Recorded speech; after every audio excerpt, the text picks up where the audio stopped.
Hey there, guys. Now, before we begin today's review, I need to start things off with a little story. In 2011, my grandmother died from pancreatic cancer. As you might imagine, that's not exactly the most pleasant way to go.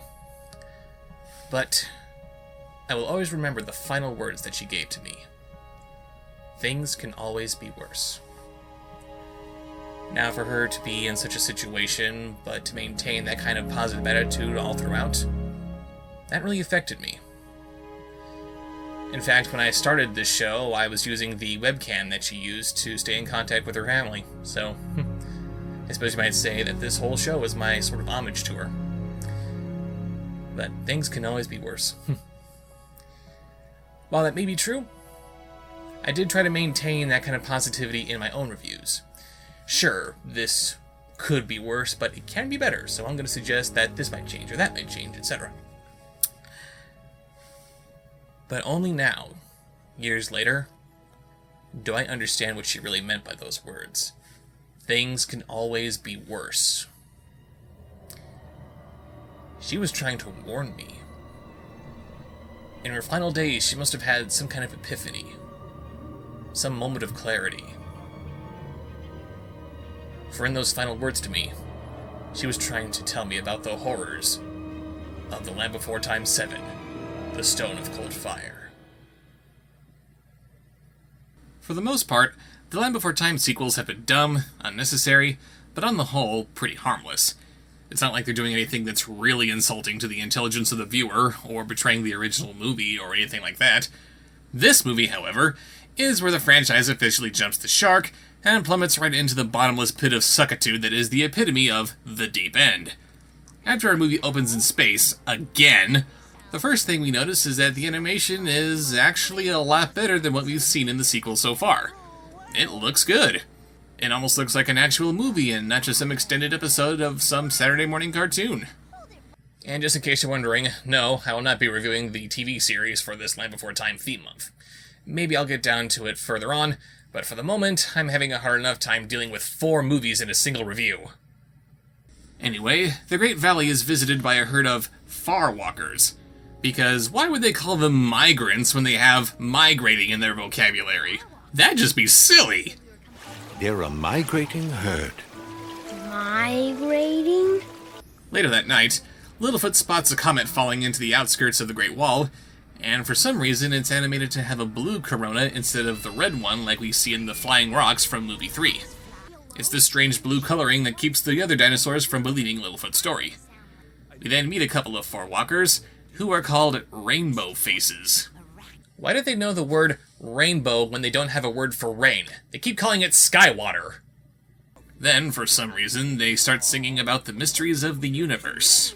Beyond the mysterious beyond, out where the darkness is the scariest, out where the wonders are the rarest, past the edge of dawn.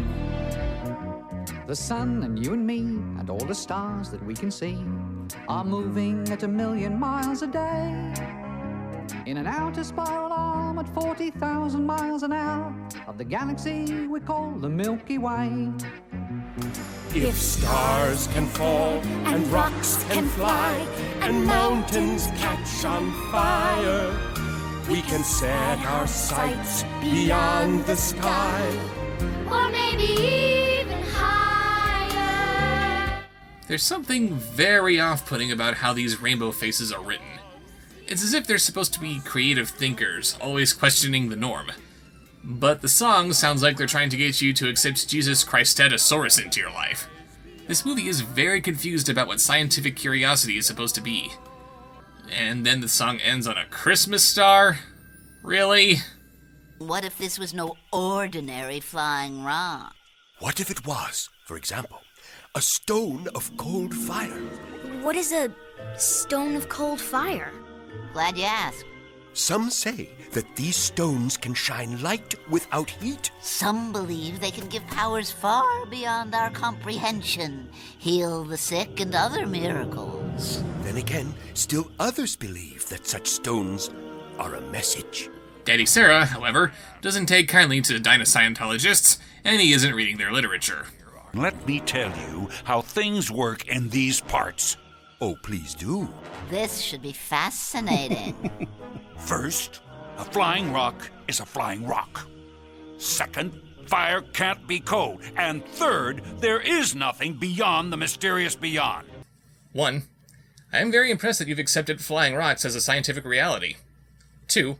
The chemical processes that would create cold fire won't be invented for millions of years. So, yeah, for all intents and purposes, fire can only be hot. 3. The mysterious beyond can literally be applied to everything in the universe outside of the Great Valley. So yeah, there is no beyond the mysterious beyond. The hateful, ignorant, racist, xenophobic bigot is right on every single account. Littlefoot wants to find out more about the stone, but Grandpa suggests that he lets it go. After talking about it with his friends later... You believe me, don't you? Petrie not want to think about it. Story too spooky. Sarah? I don't know. I mean, maybe if I'd seen it myself. That's it! If we found that stone of cold fire, everyone could see it for themselves. That would prove I was telling the truth. Of course! The only thing we can do is the very thing that I promised my grandpa that I wouldn't do! I'm a genius! And then we meet this character. Did I startle you, Petrie? How you know my name? Petrie, I'm heartbroken. Don't you recognize your dear old uncle? No. Don't blow this for me, kid. I've got some candy in my van if you'll just come with me quietly. Toronto! By the way, you remember how the last movie featured Chris Christopherson? Uncle Tyranno here is voiced by Michael York. What are you doing here? I suggest you don't worry about this sort of thing and just enjoy yourself. That goes for you all, too. Yes. After the kids leave, since they're feeling very creeped out by this guy, Tyranno exposits that he needs them to lead him and his cronies to the stone. Why? Because of what the Rainbow Faces were saying earlier, and he believes that the stone will grant him the power to take over the Great Valley. He's going to find the Stone of Cold Fire, which will in turn make him the leader of a migrating herd, and then into the leader of the Great Valley. I think your master plan is missing some steps. He tries to get Petrie to pump some information out of his friends about where the stone might have landed, or at least I think that's what happened, although this ominous dissolve and Petrie's expression of horror looks like something very molesty just happened. But his friends immediately pick up on Tyranno's intentions, and they ain't talking. Later that night, Ducky overhears the awkwardly painted Tyranno explaining his plan of taking over the valley with the help of the magic rock, and they take her hostage to keep her quiet. Rather than pursue them to try to get her back, the dinosaurs hold a town meeting in the Great Valley's amphitheater. Because of course the dinosaurs have an organized government assembly now. Obviously, the adults know more about Tyranno than they've been letting on, and Grandpa explains his backstory to Littlefoot. This all began not long after you little ones were separated from us in the Great Earthshake. We too set out to find the Great Valley. Then, as now, we made our decisions as a group, no one opinion outweighing the others. As a group, huh? So you're saying the unique status of Littlefoot's incredibly diverse herd of friends wasn't as revolutionary as we thought? There had never been such a herd before. Except for the herd that their parents just happened to form at the exact same time. But Tyranno didn't like being part of the herd. He wanted to be in charge of it. For some reason, he felt that he always knew more than the rest of us. For some reason, some of the herd believed Tyranno. What, you mean some of them were convinced by powers of persuasion? Yeah, that's allowed to happen even in a group where no opinion is greater than another. Or are they only allowed to agree with your opinions? But tragedy strikes Tyranno's herd, as all of them are quickly plucked off by sharp teeth.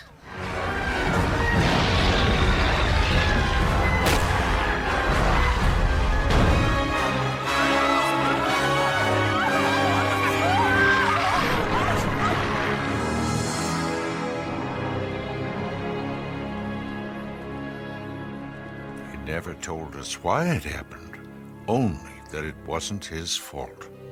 And you somehow know all the details of what did happen, yet you need further convincing that it was his fault. Why are you so quick to condemn him? What exactly did he do that deserves the kind of scorn that he's getting? Have he had a difference of opinion, and that's what got his herd killed off? Littlefoot, impatient with how the adults are just standing around talking, gathers his friends and they run out to help Ducky. I told you that the young ones had potential, especially the little longneck. Think we should help them out? You know that isn't allowed. Why not? Does the Dinosaur League of Scientists have some kind of prime directive to make sure that all you do is just observe? Ducky gets away from her captors when we get this little bit of character development. Poor thing. So young. So full of life. So what? I was responsible for that little swimmer. And now I've lost her. He's racked with guilt over losing his hostage? Gotta give this movie some credit. I wasn't expecting to feel this bad for a character this creepy. Back to Littlefoot and Pals, where Sarah has a rather amusing moment of clarity. Those vines look strong enough. I'll bet we could use them to walk across. Oh no, not this three-horn. Every time we sneak off and leave the Great Valley, we end up having to crawl across some giant ditch or pointy rocks or something. Yeah? And somehow the only way to do it is if we use some big tipping boulder or rotten old log. Uh-huh. And I always end up at the back of the line, falling off or getting chased by a sharp tooth. So, what do you want to do about it? Well, this time I'm gonna be the one who goes first. So if there's trouble, I'm not stuck behind screaming my head off. No, this time I'm going to be safe. Great. Sarah just called bullshit on the movie's formula, and instead of opting to do things the safe way, which would take a while longer, but whatever, she just decides that she should go first. All you're doing is accelerating your own doom. I told you! Wait a minute, why is Petrie panicking? He can fly! I never said I wasn't a drama queen. They find Ducky safe and sound, and instead of going home like they're supposed to, they decide to stop the Flyers from getting the stone. Oh, it's just some dumb old rock. We have Ducky back. Everything is fine. Sarah, what if the Stone of Cold Fire really is a magic thing? No! Sarah is absolutely right. You have Ducky, you have no reason to believe what the Rainbow Faces had to say about the stone being magical. You're not supposed to have any concept of magic anyway. It's time to go home!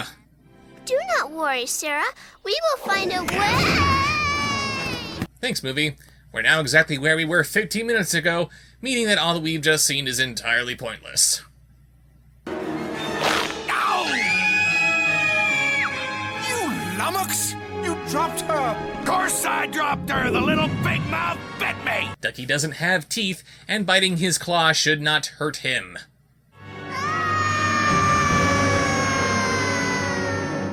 Hey, bad guy we're supposed to feel sympathy for. Why don't you swoop down and catch her? Well, she's dead.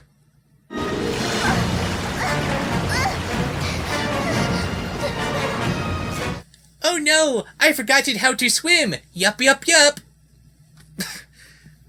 And you know what? I just joked about 5 completely unrelated things in just under a minute of screen time. We have officially entered into Alpha and Omega territory, people. They managed to escape thanks to the Flyers being ungodly stupid. It's not like Flyers would have to know how to accommodate for obstacles in their way while flying. Oh wait, flying animals do that all the time! Huh, did you see how those wing brains hit that rock? Boom! Yeah, but you also see how other Flyers grab Uncle Tyranno? Ah! Enough with the dying mom music! Imagine the Lion King. It's a slow day in the Pride Lands, and Simba decides to knock off for a little bit and join Pumbaa and Timon at the local log for a snack. He looks around for some snails that he particularly enjoys. Let's see here. We got some beetles, we got some millipedes, we got some grubs. Oh, they don't have those snails that I enjoy.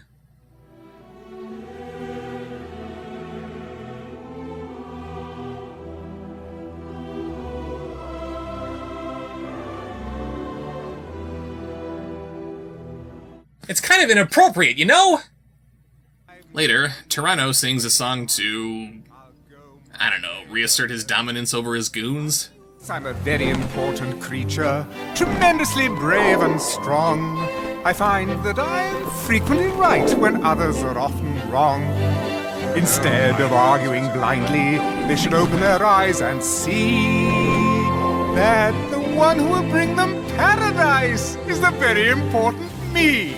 Okay, so are we supposed to feel sorry for this guy because he's trying to seek retribution for his earlier blunder as a leader? Or are we supposed to despise him for being an egomaniacal jackass? You can't flip-flop on what he's supposed to be, movie. Meanwhile, the kids take shelter in a nearby cave, only to wake up to a pile of green food that none of them can account for. How you find food, Littlefoot? It wasn't me. Ducky? I did not do it. No. Sarah? Don't look at me. Akbar? It's a trap!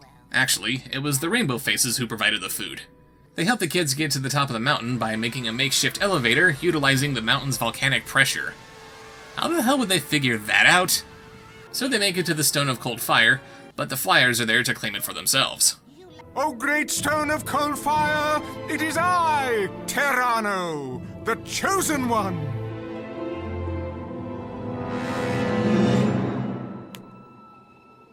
You see? I touched the stone, yet I do not burn. It is a sign. Or maybe it's been about 3 days since it landed, so it's had time to cool. You're an idiot. Surprise, surprise, the stone does not have any magical properties. Come on, you stupid slab, show me the power! No, me! Show it to me! I knew it was just a dumb old rock. Oh, I wanted to make everything perfect. I was going to create a paradise. But we already got paradise back in Great Valley. You no need to fix. Just got to not break. From Petrie's mouth to the writer's ears. Because this movie needs some kind of climax, the volcano starts to erupt, and Tyranno catches Ducky before she can fall to her death.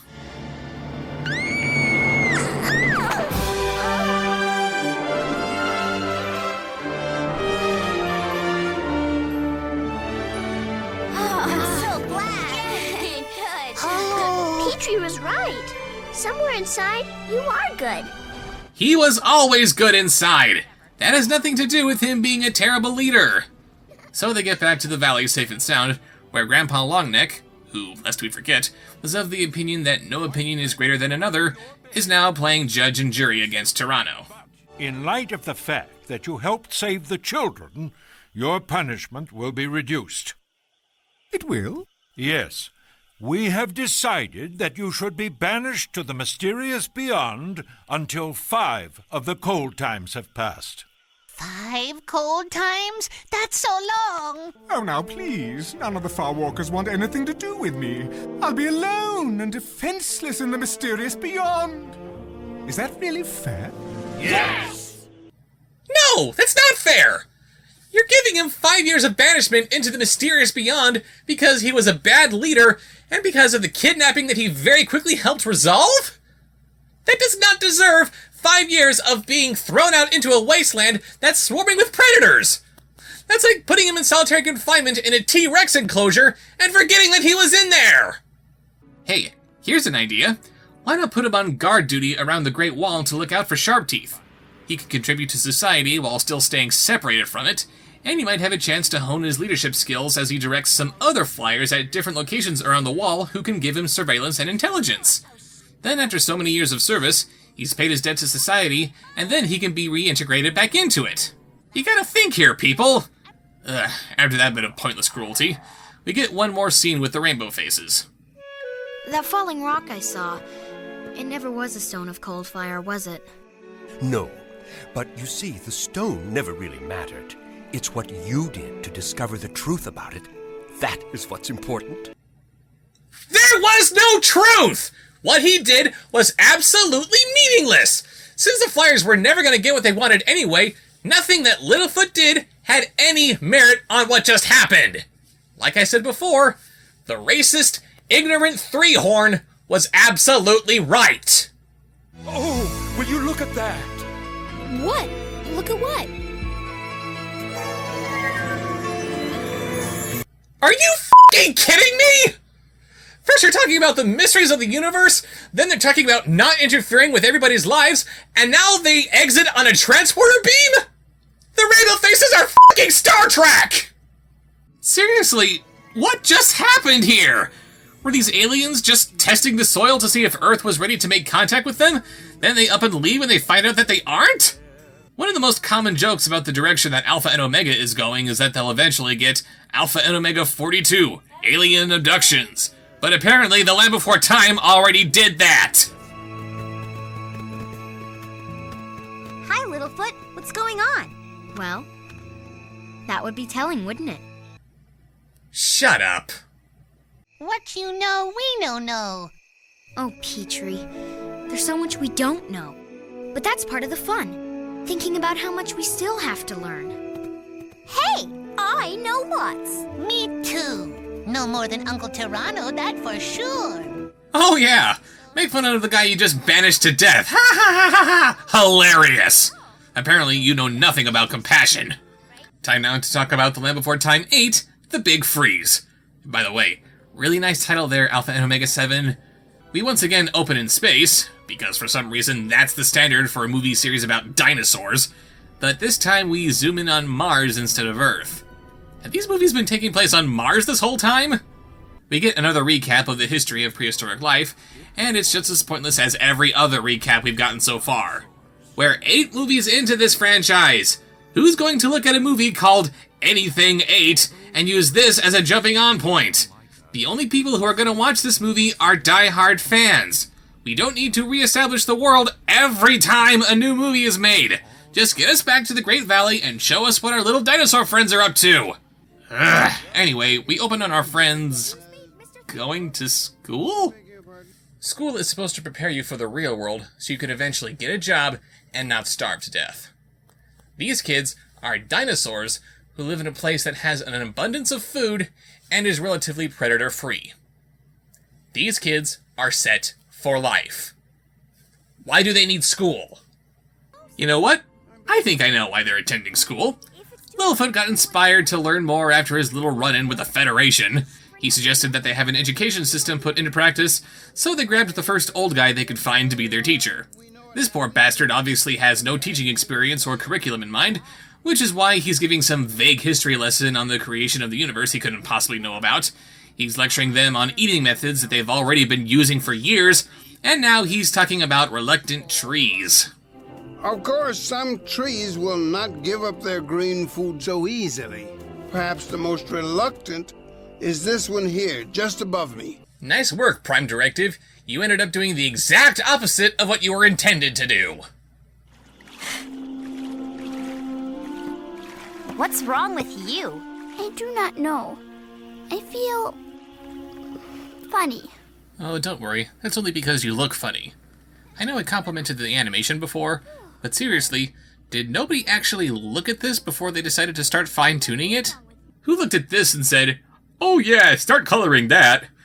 It turns out that Ducky is having some trouble dealing with Spike and his own particular needs. She doesn't exactly know how to feel about it, so Sarah gives her a musical crash course on being angry. It's exactly as pointless as you'd imagine it to be. Later that night, Littlefoot sees snow for the first time. Wow! Whoa, they dubbed me over with someone else's laughter. Littlefoot tries telling his friends about the snow, but none of them believe him. Not even his teacher, Mr. Thicknose, who incidentally is voiced by Robert Guillaume. We later find Spike meeting some new Spiketails that are passing through the valley. And where is your family, dear? Hello.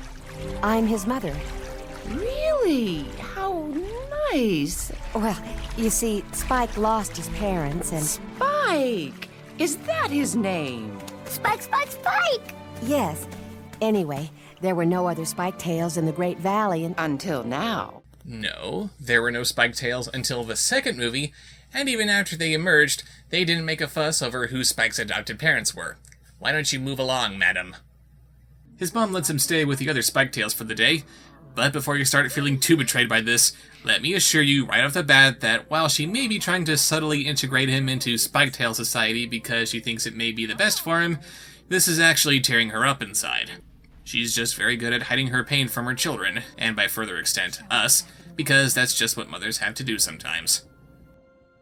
The next day, the snow comes back in full force, but the Spiketails assure the others that the snow will go away soon, since it's not likely to stay in this kind of climate. A few days more go by, and the snow is only getting worse. Banish the Spiketails to the mysterious beyond! Only then will the snow let up! Do you still like the brown sparkles, Littlefoot? Thanks, Grandpa Dighead. They leave on their own accord, and when Spike finds himself at a crossroads, Ducky helps him decide what he should do. If it is so hard to figure out, I will do it for you. Go, go, go! Look, Ducky, I know you're having a hard time with him right now, but he's your little brother.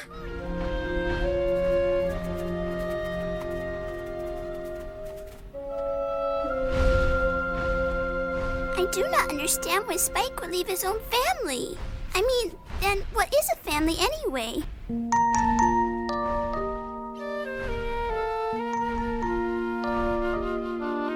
Is it someone who looks like us?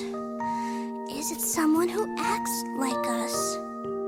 Is it someone who sleeps beside us in the nest? Is it someone who speaks like us? Has a tail or a beak like us? Or is it someone that we like the best? I think family is more than being friends. When you're family, the loving never ends. I guess someone that you like can make you angry. That's something that we have to rise above. Though families are different, one thing stays the same. At the heart of every family is love. And a family is something strong and fine. You will always be part of his family. And he will always be a very, very big part of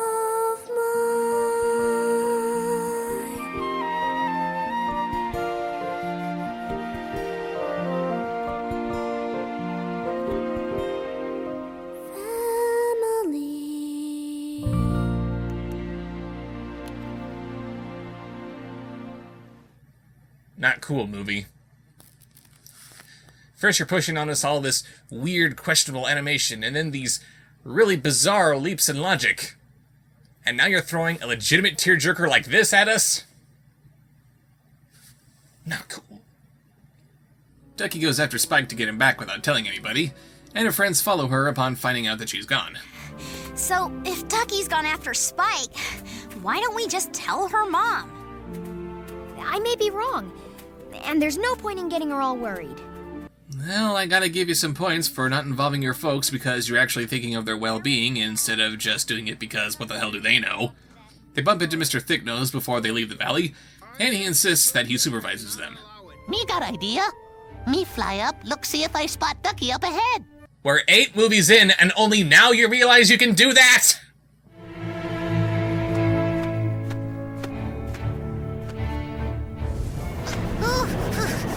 Getting real cold up here. What's the matter with Petrie? He's sure flying funny. Gracious, there's frozen water on his wings. And look at that. The movie gives us a perfectly valid reason as to why Petrie can't do that.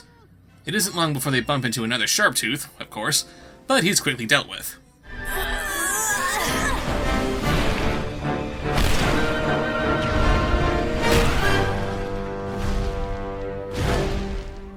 I guess you can say that Sharptooth is out cold.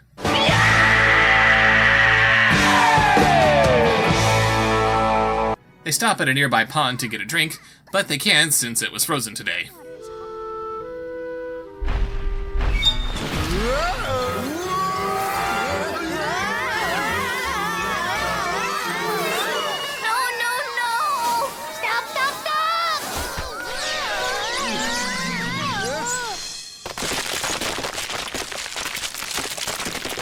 That's not good. Ooh. Okay. Apparently this big freeze is the result of the 10 plagues of Egypt getting a little out of hand. How else do you explain the lake being full of blood? Actually, it's supposed to be some kind of hot spring.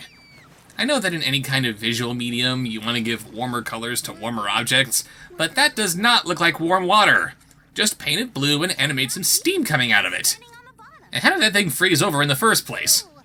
Thicknose then sings a song about how he's not really as learned as he led everyone to believe. He's just been going off of stories that have been told to him in his youth.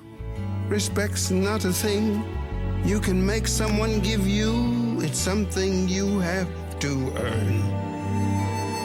Who would have thought, after all this time, there were more things I had to learn.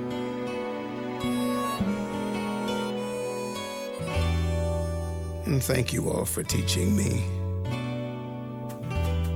You're never too old to learn.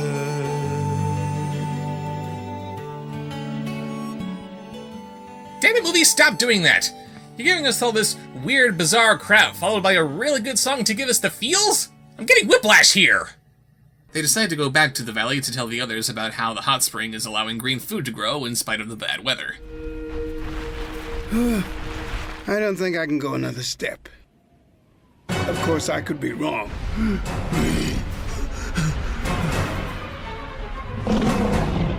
First of all, how could he see the sharp tooth that's below him when he was clearly looking up? Second, maybe you want to tell the kids that a sharp tooth is coming? Thanks, Mr. Pricknose. It isn't long before they take care of the sharp tooth for good.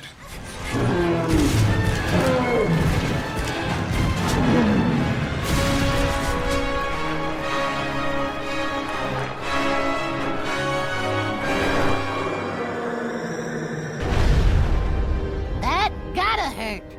Hooray! Mr. Thicknose just killed Chomper's daddy! Huh. Come to think of it, I'm pretty sure that was his mom that was killed in the VI movie, too.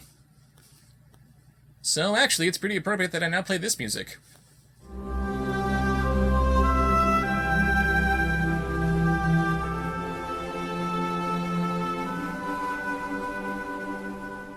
So they get word of the spring to the other dinosaurs. Spike saves his new herd from freezing to death thanks to his ravenous appetite, but then... Spike, be careful! Spike!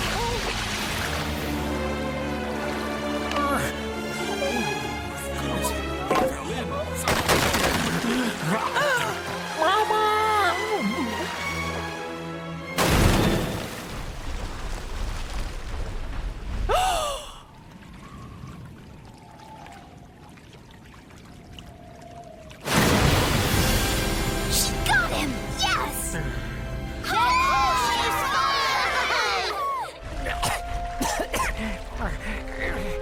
Mama, you did it! You saved him! Of course I did. He's my boy. Damn straight he is! Seriously, for all the rest of the crap that this movie has put us through, I am so glad that it ended with this. This movie is just as much her story as anyone else's. So they all lived at the hot spring until the snow let up, and the issue of how such a meteorological anomaly happened in the first place is never explained or resolved. Next movie! The Land Before Time 9, Journey to Big Water, opens on a rainstorm of what would later be referred to as biblical proportions. 40 days and 40 nights later, it finally stops raining. Wow! The sky colors! It's a rainbow. You know it's a rainbow. You know the word rainbow. Call it a rainbow. Littlefoot wants to go play with his friends, but Sarah's busy cleaning up debris, Ducky and Spike are moving to an area less flooded and muddy, and Petrie is in with a cold. And because Littlefoot being bored is such an earth-shattering crisis, it deserves to have a song about it. It's boring, boring, really truly boring when you have to be alone. When you need some friends to play, let's pretend, but they have to stay at home. It's time for an adventure.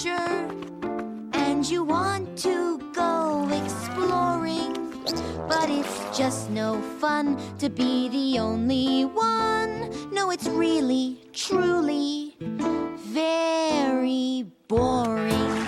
With no one else to talk to, Littlefoot starts talking to himself.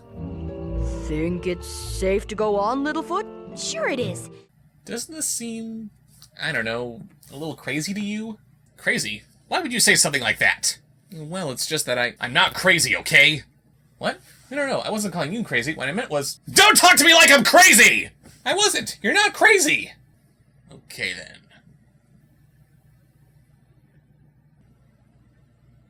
Now, what were you saying? I want to go home. He comes across this part of the valley that's been flooded, and instead of finding a bunch of dinosaurs floating face down in it, he meets an ophthalmosaurus. I'm Littlefoot. Littlefoot? Well, that's pretty close. What's your name? Mo. Mo. Mo. Mo. Once his other friends are available, they come back to hang out, but they think that Littlefoot is making Mo up. I wouldn't talk to an imaginary friend. Why not? Me talk to imaginary friend all the time.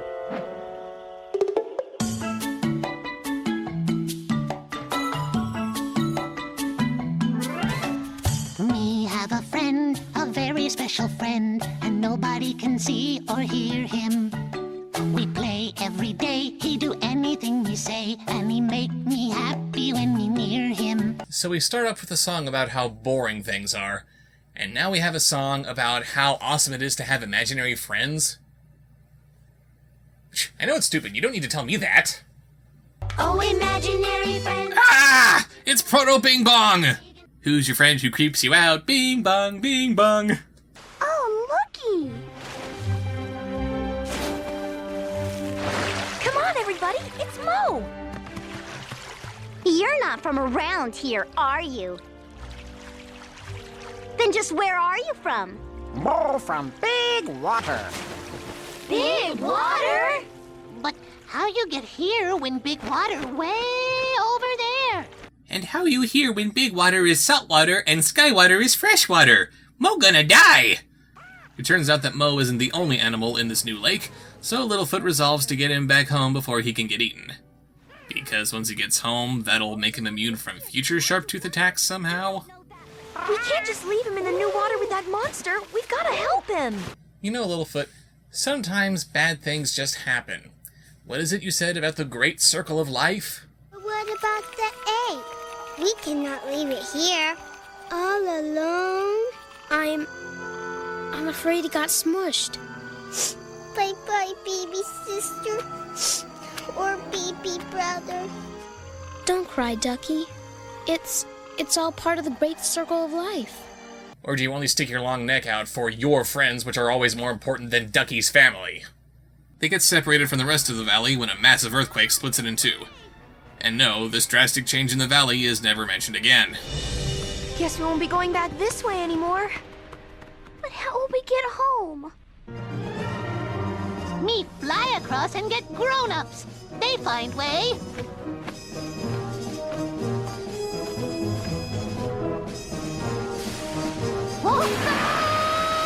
Hot! Never mind.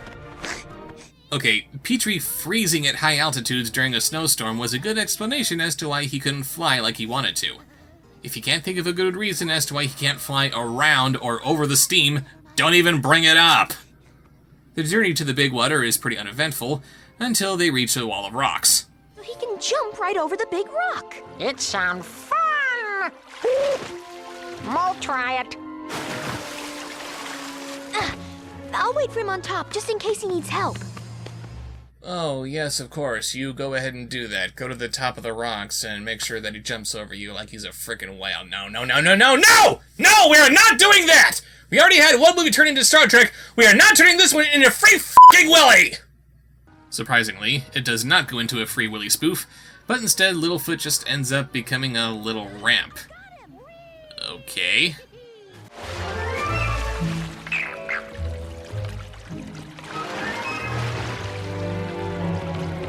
Oh, when we gonna get there? We'll get there when we get there, Petrie. My mama always tells my brothers and sisters and me to sing to pass the time. Big, big, big, big water. Big, big, big, big water. It's deep and dark and dangerous. It's scary and it's dangerous. And things could rearrange us in that big water. Oh yeah, because this song needed a reprise. It's right up there with Over the Rainbow, When You Wish Upon a Star, or My Heart Will Go On. Oh, and, Mo can talk to crickets. Of course he can. What'd they say, Mo? Flyy bugs tell Mo we're getting close to big water. If there was any question as to how far away you are from the big water, just have Petrie fly overhead to take a look! But then they meet a monster so horrifying, so shocking, it defies explanation.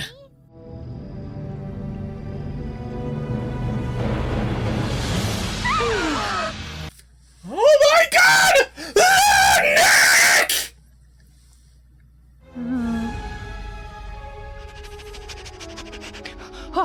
Oh, now. Why, you aren't much more than babies yourselves. The big earthshake cut us off from home, so we're trying to find our way back. You little ones are very brave. Is there any way I could be of help? Well, even though we are very brave, we would like a safe place to spend the night.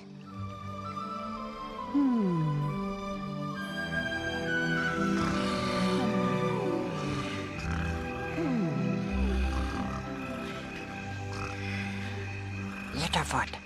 Psst. Littlefoot.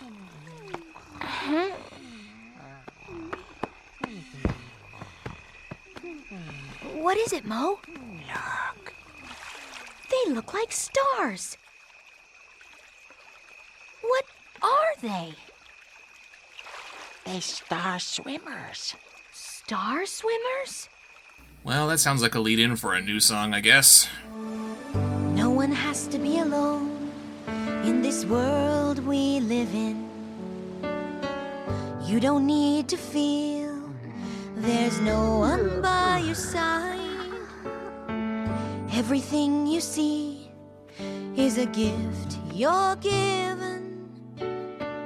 Anywhere is home. And no one has to be alone. And if you weren't surrounded by your old friends and a bunch of new friends, maybe this song would have a point. Actually, you know what? This song needed to happen while Littlefoot was completely alone. Then the song starts being sung to him by visions of his mother. I am always with you, even though we had to part. Watching over you, every place you roam. Though you cannot see me, I'm right there in your heart. I'll always be your home, and you'll never be alone. Remember, no one has to be alone. After that bit of pointlessness, they tangle with that sharp tooth from before one final time, and get Mo back to where he belongs. Well, you're home now, Mo. So, I guess it's time to say goodbye. No! Mono say goodbye. Friends stay with Mo. This isn't a place where our kind can live. It can be. Remember that spot a mile or so up the beach where Elsie took you? Mo home now. But how friends get home? We're gonna have to find a way to the Smoking Mountains. Yeah, we know the way home from there.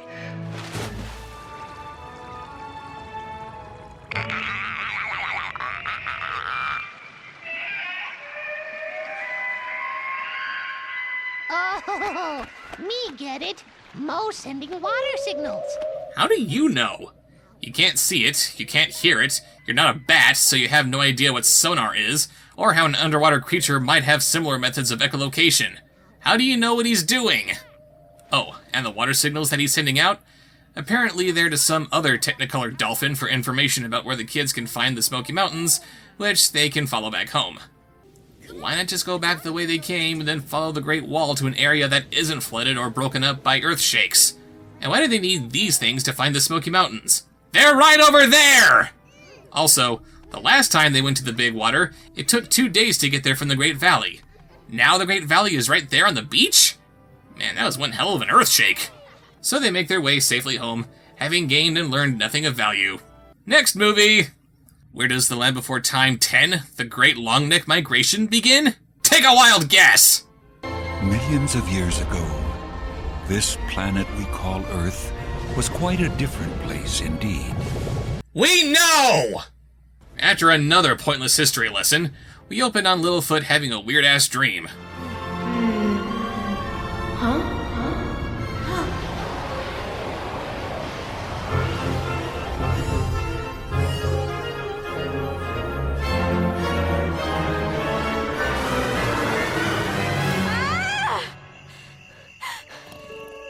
Whew. It was just a sleep story. So tell me, if a dinosaur has a goal to aspire to, do they say, follow your sleep stories?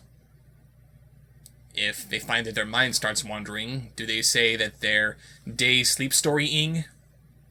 Do they sing the song, a sleep story is a wish that your blood pumpy thing makes? Call it a dream! It turns out that both of his grandparents were having similar sleep stories, which they interpret as meaning that it's time for them to take a great journey. But to where and to what purpose, none of them can say.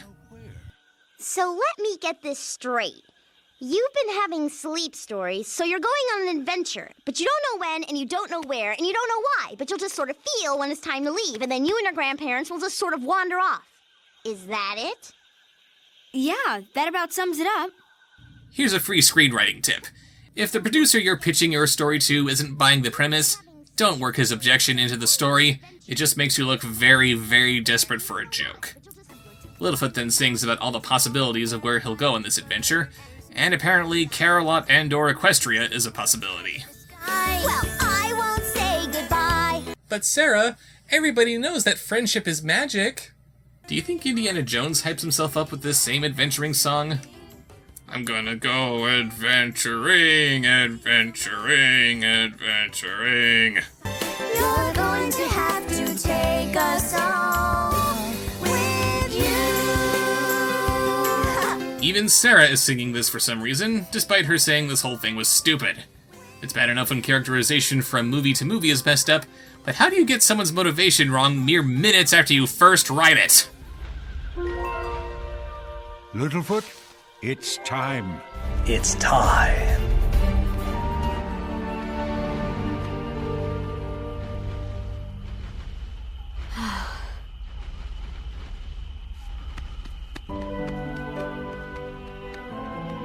Oh, me miss him already. I still wonder where he is going to go. Who'd want to go on an adventure with a bunch of long necks anyway? You did! Littlefoot and his grandparents meet another longneck named Sue, played by Bernadette Peters, if you can believe it. Littlefoot. Is that you? Oh, cute. If they don't give her the best song that we've heard yet, this movie will officially be worse than the ones with the Dino-Scientologists. Sarah, meanwhile, has a sleep story about Littlefoot being praised as a god, which moves her to gather her friends to see if they can get in on some of that great adventure themselves. Ducky, we don't have all night. Let's go.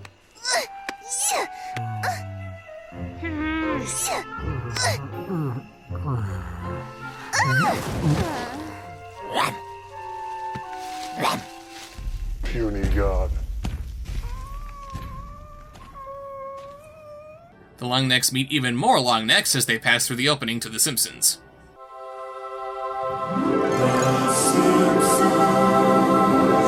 Back with Littlefoot's friends, they follow his trail and bump into another Longneck named Pat, who is making this strange migration too. He helps them follow Littlefoot, since Petrie can't think of doing the painfully obvious and searching for their footprints from the air. The Longnecks eventually all convene on this other great valley, and Littlefoot is ecstatic at the sight of so many other Longnecks. He then gets into a scrape with this little green long neck named Shorty. Why would any parent name their child Shorty, you might be wondering? For the same reason a parent might name their child Stinky or Runt. They want them to die virgins. Shorty's a good kid at heart. He just likes to get things started. Name's Braun. What's yours? Littlefoot. No kidding. That's funny. They called me Littlefoot when I was young. Really? You'd better not be who I think you are. Littlefoot! Here I am, Grandpa. Your grandma and I wondered where you'd gotten to. Run? Papa Longneck. No way. Littlefoot, this is your father.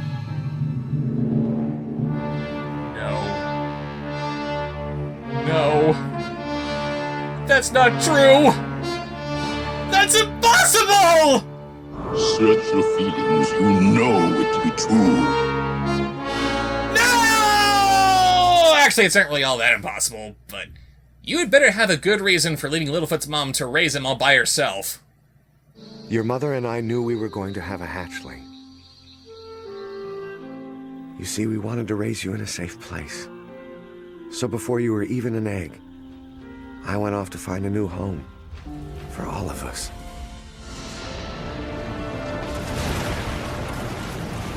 When I got back, the earth shakes had changed everything.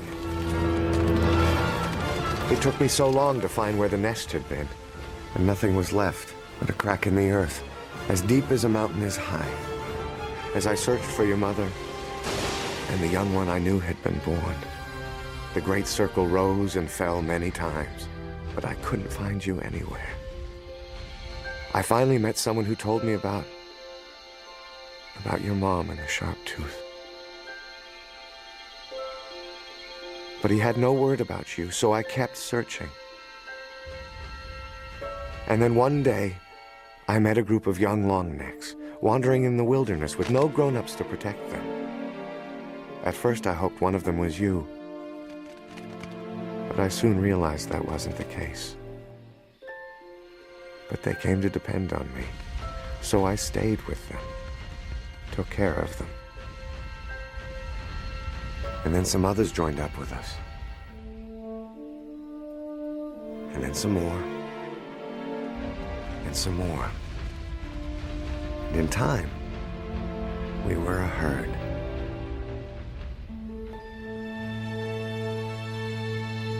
You mean... you're the leader? Of a whole herd? Yeah, I guess you could say that. Okay, so he's leading a bunch of long necks, many of whom are in need of a father figure themselves. That's all well and good. But why couldn't his backstory be that he was looking for the Great Valley himself and just got lost? I mean, there have been several rocks that look like long necks, and there have been several mountains that burn. It seems to me like it would be really easy for him to simply misinterpret the directions.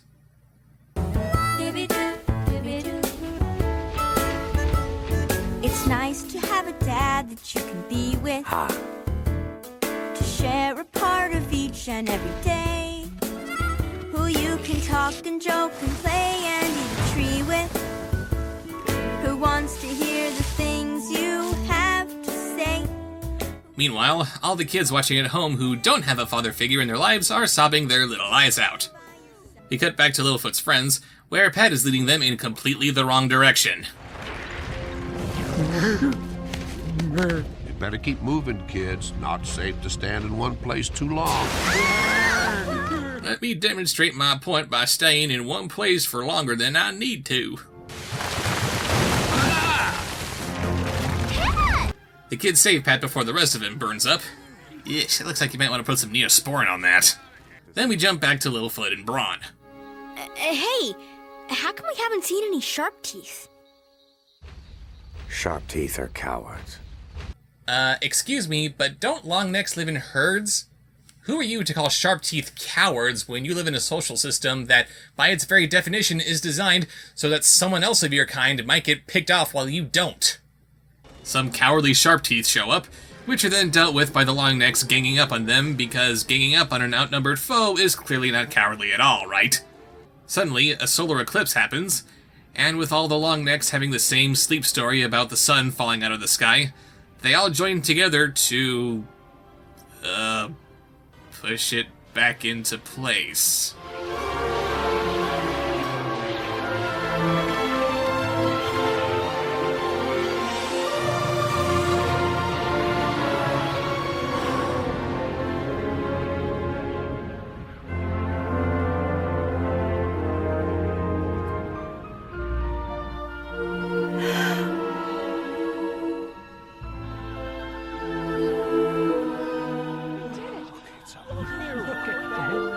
Dad!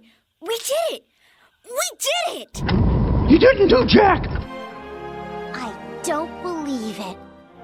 Longneck saved the world. This is gonna kill my dad. Didn't you have your eyes open this whole time? You saw that the Longnecks did nothing! So now that the world is saved from absolutely nothing happening to it, the Longnecks go their separate ways. It was wonderful to meet you, dear. Have a lovely journey home. You too. Bye. Goodbye, Bernadette Peters, who did not sing in this movie at all. You were completely useless. Look at this. They didn't even have her sing over the ending credits. They got Olivia Newton-John for some reason. Why?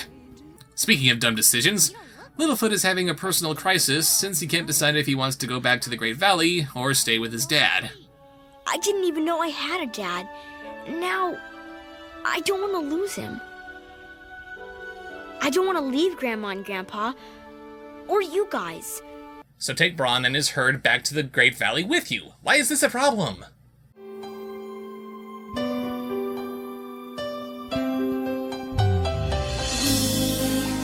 We'll always be your friends, although we're far apart. I'll see you in my dreams. Now you know the word dreams? Littlefoot reaches his decision and tells Bronn that he can't leave his friends and family. I'm just not ready to leave them yet.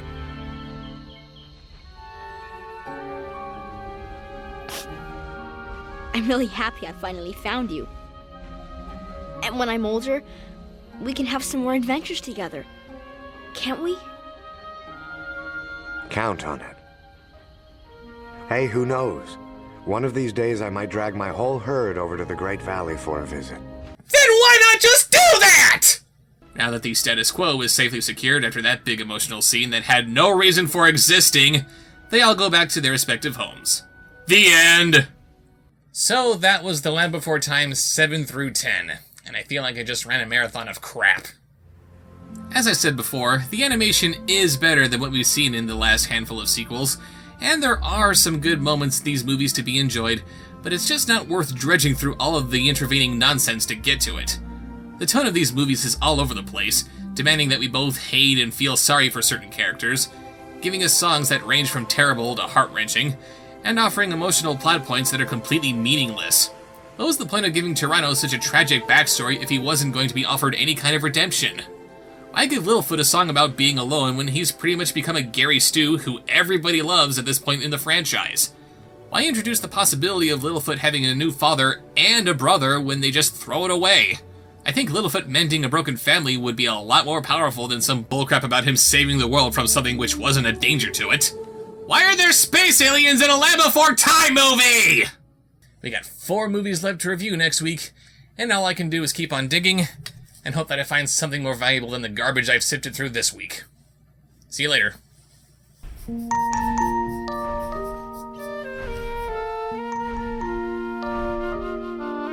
Is it someone who looks like us? Is it someone who acts like us? Is it someone who sleeps beside us in the nest? Is it someone who speaks like us? Has a tail or a beak like us? Or is it someone that we like the best?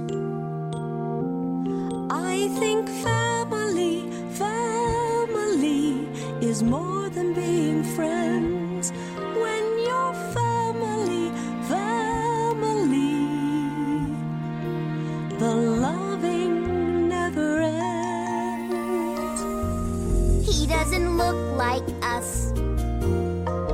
He doesn't eat like us. Yes, but he still likes to play the way we do. He doesn't walk like us. He doesn't talk at all. But just think of all the things that we've been through. He's family, family.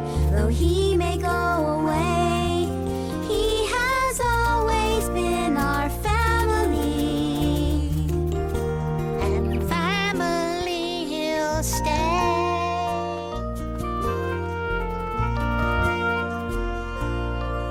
I guess someone that you like can make you angry.